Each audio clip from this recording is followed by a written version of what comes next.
13 de agosto de 2025, nesta quarta-feira da 19ª semana do Tempo Comum, a Igreja celebra a memória de Santa Dulce Lopes Pontes, Virgem.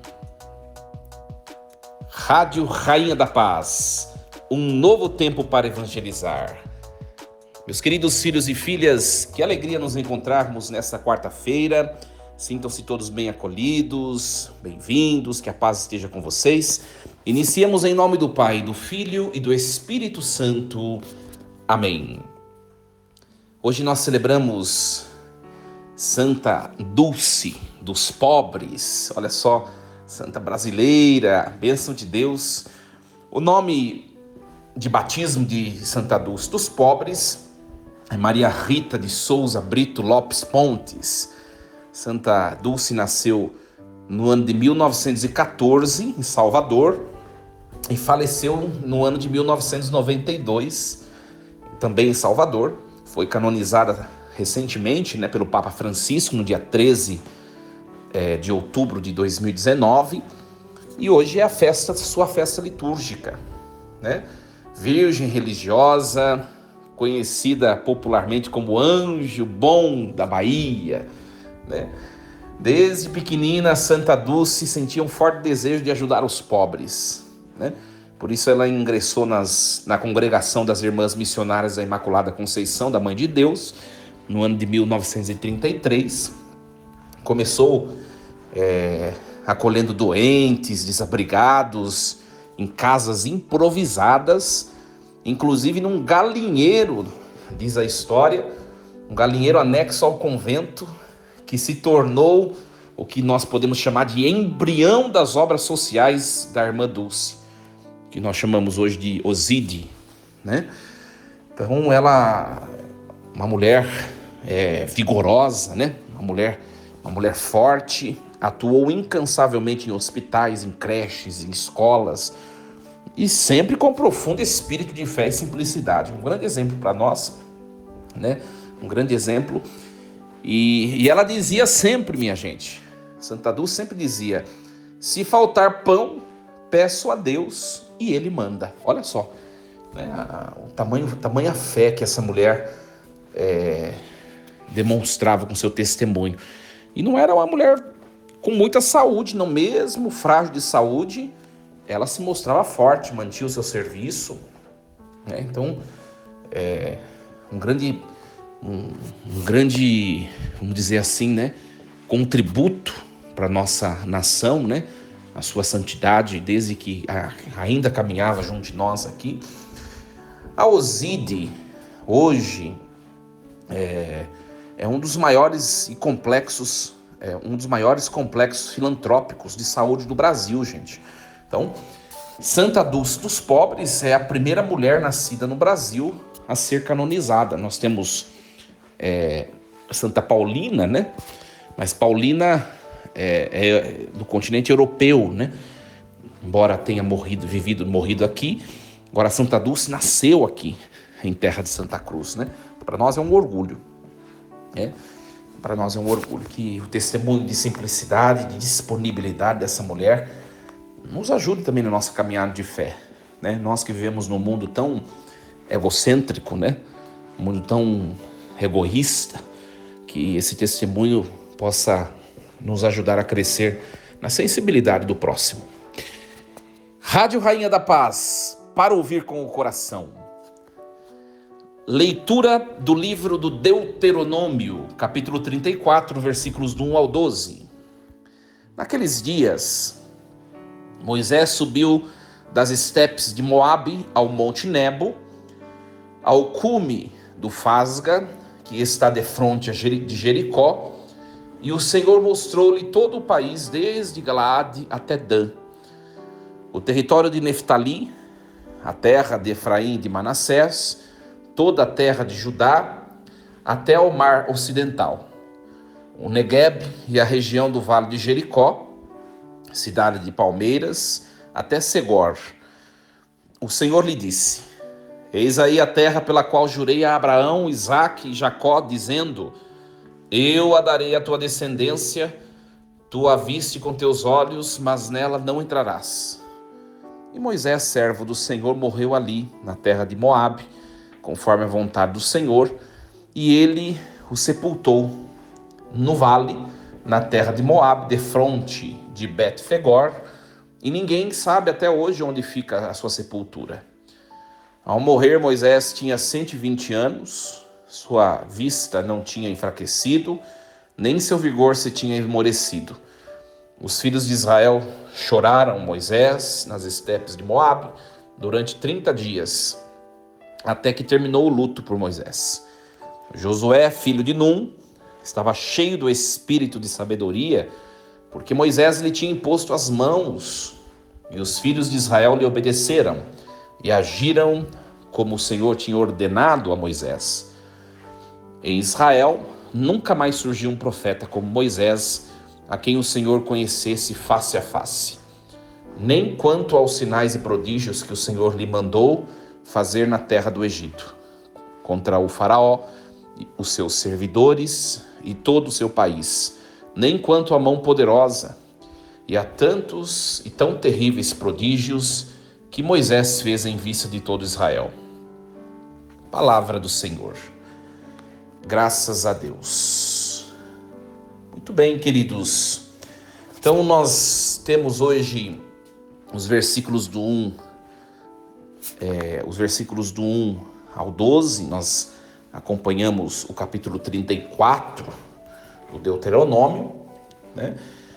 Moisés vê a terra prometida, depois ele morre, seu sepultamento. Josué recebe o Espírito para suceder Moisés, e o texto termina com um louvor à grandeza de Moisés. Muito bonito, né? Então vamos no comecinho. No Monte Nebo, que é um local a leste do Rio Jordão, o que nós chamamos hoje de Jordânia, né? A atual Jordânia. De lá se enxerga a terra de Canaã, né? Então Deus mostra a Moisés toda a terra do norte de Dan ao sul, que é o Negueb, uma visão simbólica, né? O que quer dizer isso? Que Deus mostra do norte ao sul, de Dan a Negueb. Quer dizer que Moisés tem a oportunidade de contemplar a plenitude da promessa. A promessa de que o povo possuiria toda a terra prometida vai se cumprir. E Moisés é aquele que enxerga a promessa. Muito bonito, né? Tá? O fato de Moisés não entrar, gente, por que Deus não permitiu Moisés entrar na terra prometida? Nós já refletimos isso há algumas semanas atrás, né? Porque Moisés, em um certo momento, desobedeceu a Deus, e Deus disse: por que me desobedeceste, não entrarás na terra prometida. Lembra quando o povo estava com sede e Deus diz: Moisés, manda sair água da pedra. E Moisés, em vez de mandar, ele pega a vara e ele vai lá e começa a bater na pedra. E Deus diz: porque não me obedeceste, porque eu mandei só você ordenar a pedra e não bater na pedra. Como me desobedeceste, não entrarás na terra prometida, que é o que acontece, tá? Isso está no livro dos Números, no capítulo 20, versículo 12, quem quiser consultar, tá? Moisés conduz o povo, mas a posse da terra é dom para a geração que vai sucedê-lo, e não para ele, tá? Então, às vezes acontece conosco isso, né, gente? Quantas coisas que a gente faz e que não somos nós que vamos desfrutar daquilo, né? Aliás, tem muita gente que reza por X, Y, Z intenção, e pode ser que você, enquanto esteja vivo, você não veja se cumprir isso.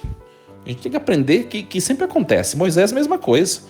Moisés, ele entregou a vida dele inteira a Deus, conduzindo o povo, e ele mesmo não entrou na terra prometida, né? Então, isso não o faz perder o seu mérito como o homem mais humilde, né? Vamos dizer, mais suscetível ao poder de Deus que já existiu no Antigo Testamento. Então, a vida é assim, né? Às vezes a gente planta e a gente mesmo quer colher. Não vai ser assim, né? Eu vejo isso na atividade pastoral, né? A gente Nós padres passamos por tantas paróquias, né? Eu, como ministro ordenado, olha, já essa é a quinta paróquia onde eu passo como clérigo. É a quinta paróquia. Quantas coisas foram feitas, quantas coisas que estão frutificando hoje e que quando eu realizei, a partir da minha fragilidade, do meu ministério, eu não vi, né? E a vida é assim, isso vale para qualquer pessoa, né? E Moisés bem entendeu isso. Depois nós vemos que Josué é o sucessor legítimo de Moisés e ele recebe a plenitude do espírito de sabedoria, né? Não é apenas uma capacidade militar, mas é um dom que vai para além da condição física de enfrentar os inimigos. É um dom sobrenatural, o discernimento para conduzir o povo segundo a vontade de Deus. Nós vemos no livro de Números, no capítulo 27, versículo 18, quem quiser acompanhar, né? Números 27, 18, que Moisés ele transmite o seu poder para Josué, impondo as mãos. É o sinal do sacramento da ordem para nós, né? Do Novo Testamento. Transmissão do poder. Por isso que quando nós católicos temos a graça de nós sacerdotes católicos, né? Temos a graça de possuir o sacerdócio de Cristo, que foi transmitido pelo poder do Espírito Santo na igreja nesses 2000 anos de caminhada, né? É uma coisa muito forte o sinal da imposição das mãos, né? Então, e aí o texto, mesmo diante da eleição, da transmissão do poder de Moisés a Josué, o texto vai dizer que não houve nenhum profeta como Moisés, porque foi o único que falou com Deus face a face. Nós vemos isso no livro do Êxodo, no capítulo 33, versículo 11, né? Então, também o livro de Deuteronômio menciona os milagres que Moisés fez no Egito. Ninguém fez igual a ele, tá? Então, é claro que nós vemos em Moisés a imagem do Cristo, né, gente? A imagem de Cristo, o único capaz de ver a face do Pai, né? Ninguém jamais viu a Deus, está no prólogo do Evangelho de João, mas somente o seu unigênito, que é um com o Pai, né? Então, Jesus Cristo é o novo Moisés, o único capaz de ver a face de Deus. Então, o Moisés do Antigo Testamento que nós estamos contemplando aqui no livro do Deuteronômio, ele é figura do Cristo, né? O Cristo é o novo Moisés. A gente tem que sempre ler o Antigo Testamento como imagem do novo. Como imagem do novo, tá? Então é muito, muito, muito bonito isso, né? Também nós vemos a figura de Moisés. Não houve homem como ele na terra, não houve profeta. Nós vemos que Cristo possui uma humanidade perfeita, né? Então, mais uma vez, Cristo é o novo Moisés, cuja humanidade é perfeita. Não houve nenhum ser humano como Cristo, né? Em grau de perfeição. Muito bonito. A gente podia ficar fazendo esse jogo no estudo bíblico, chama tipologia, né? Pegar o Antigo Testamento e comparar com o Novo. Pegar uma personagem do Antigo Testamento e ficar comparando com uma personagem do Novo, né? Nós podemos fazer isso no texto inteirinho. Nós vamos achar passagens bíblicas do Novo Testamento que se encaixam aos relatos de Moisés do Antigo Testamento. É muito bonito, né? Muito bonito a Bíblia. Então, esse texto, né? Esse texto mais uma vez nos frisa para a nossa reflexão, gente, a obediência de Moisés, né? A obediência de Moisés, ele obedece a Deus. Ele sabe que lá atrás ele desobedeceu a Deus e que por isso ele não vai entrar na terra. Ele obedece. Ele para no Monte Nebo, onde Deus falou que ele ia morrer, e ele ali entrega a vida a Deus, né? Cristo também fez a mesma coisa diante do Monte Calvário, né? Suando o sangue lá no Monte das Oliveiras, antes de ir para o Monte Calvário. Cristo fala: faça esse cálice, mas ele diz também: mas seja feita a tua vontade. E a vontade era que Cristo fosse no monte Calvário para também entregar a vida, né? E do monte do sofrimento, Cristo já enxergava a ressurreição, o monte ressurreição, né? Como Moisés enxergou a terra prometida de longe. Olha que a Bíblia é maravilhosa, né, gente? Maravilhosa. Então, e Deus dá a oportunidade a ele de enxergar a totalidade da promessa, né? Cristo também enxergou, né? Ao terceiro dia ele retorna ressurreto, né? Ressuscitado, mas ele já contempla os céus, a glória dos céus, né? E nós também, minha gente, hoje peçamos a Deus a partir dessa liturgia que a gente consiga, pelo dom da esperança e da fé, enxergar também as mãos de Deus que esteja a conduzir nossa vida, que se cumpra a vontade de Deus na nossa vida. Às vezes os acontecimentos da vida nos entristecem tanto, não é verdade? Parece que as coisas que Deus prometeu para nós, parece que não se cumprem, parece que estão longe de se cumprir. E hoje nós vemos nesse texto que está tudo preparado. Está tudo preparado. Olha, eu não sei o que você tem vivido na sua vida pessoal, eu não sei o que você tem vivido nos seus dias, as batalhas, as lutas. Uma coisa é certa, a terra que Deus prometeu para nós está pronta, está preparada para nós. Continue firme, não se afaste de Deus, obedeça a Deus, permaneça em Deus, vai dar tudo certo. Rádio Rainha da Paz, um novo tempo para evangelizar.